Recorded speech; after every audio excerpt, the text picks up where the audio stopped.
What is up, guys? Onya here. In today's video, I'm going to be sharing a few tips to help you succeed as a micro influencer. Let's get into it. Tip number one, I say this all the time and I will continue saying it to my very last breath: niche down to blow up. One more time for the folks in the back: niche down to blow up.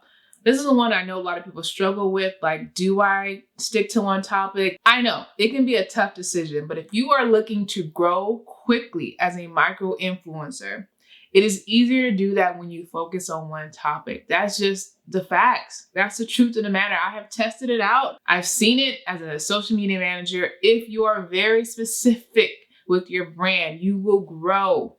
You will. I promise you. Test it out yourself.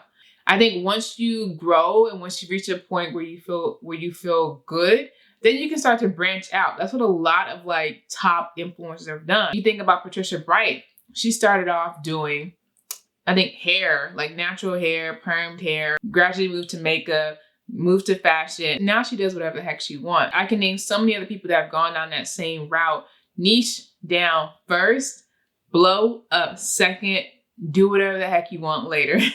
That is a winning recipe. And I'm gonna drop the mic right there. You do what you want, y'all. Number two, I think it's very important to pick a niche or pick a lane that you actually enjoy. Like, what is the sense of growing something if you don't really care about it?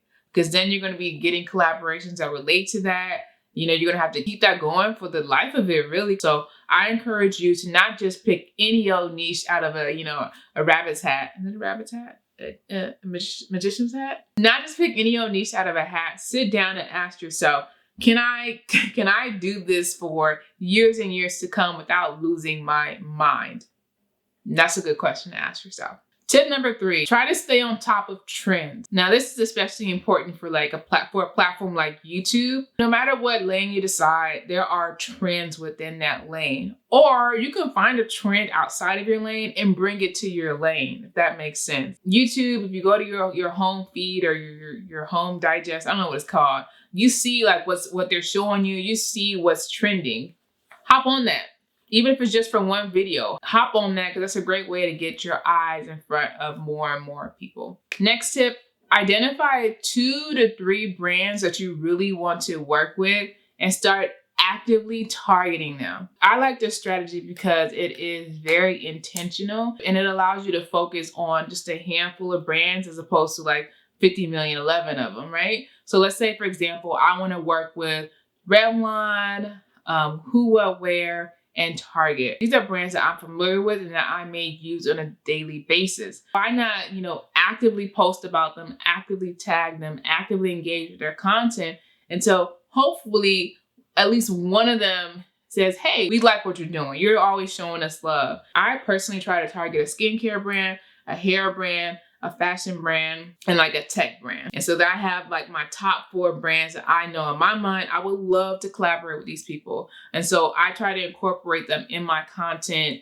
quite frequently. That's how I establish a relationship with them so that when it comes to pitching, hopefully I'm already on their radar because they've seen me mention them so many times. Does that make sense? I hope so.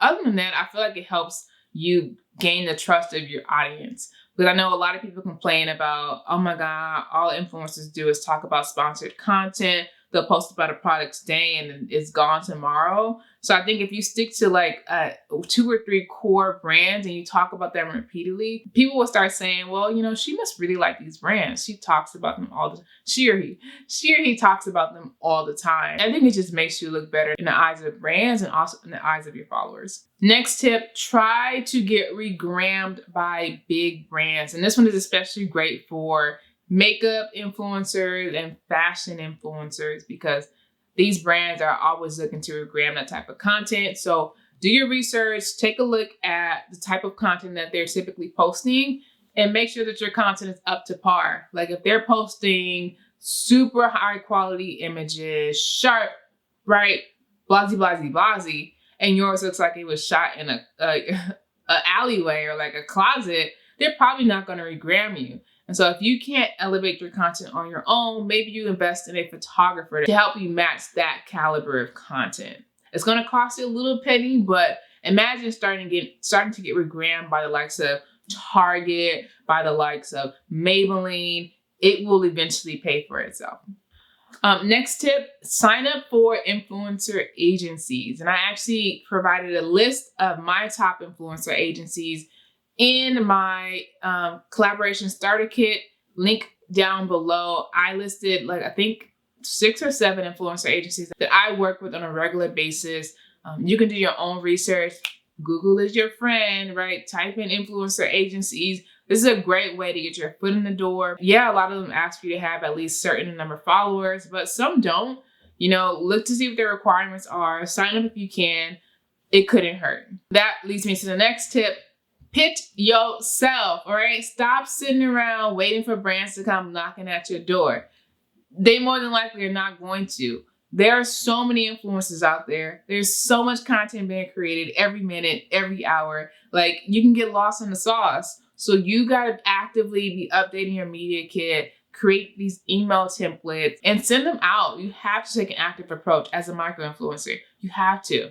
You have to. Next tip, do not get caught up in comparison. I'm guilty of this. I think we are all guilty of this. You see the next person, the next influencer, they're collaborating with this brand and that brand. They're getting all this money. They're getting flown out to Bali, Thailand, all over the globe. And there you are sitting in your room, hammering away at creating content. Let me tell you, keep hammering away. Keep hammering away, because I guarantee you my light went out. Please hold. Okay, we're back. As I was saying, keep hammering away. I guarantee you those people that are being flown out to Bali and getting all these collaborations, they started right where you are. So you can't compare your day 1 to somebody's day 500. Of course they're going to be getting flued out. They put in the work. It's your turn to put in the work too. You got to start somewhere. If anything, use that as inspiration. Look what happens when you stick to something. Look what happens when you create content consistently. When you put your blinders on, you're oblivious to what's going on in other people's life because you're so focused on what's going on in yours. I guarantee you, if you stick to it, if you stay consistent, we're going to be sitting next to each other on a flight going to Bali. Hey!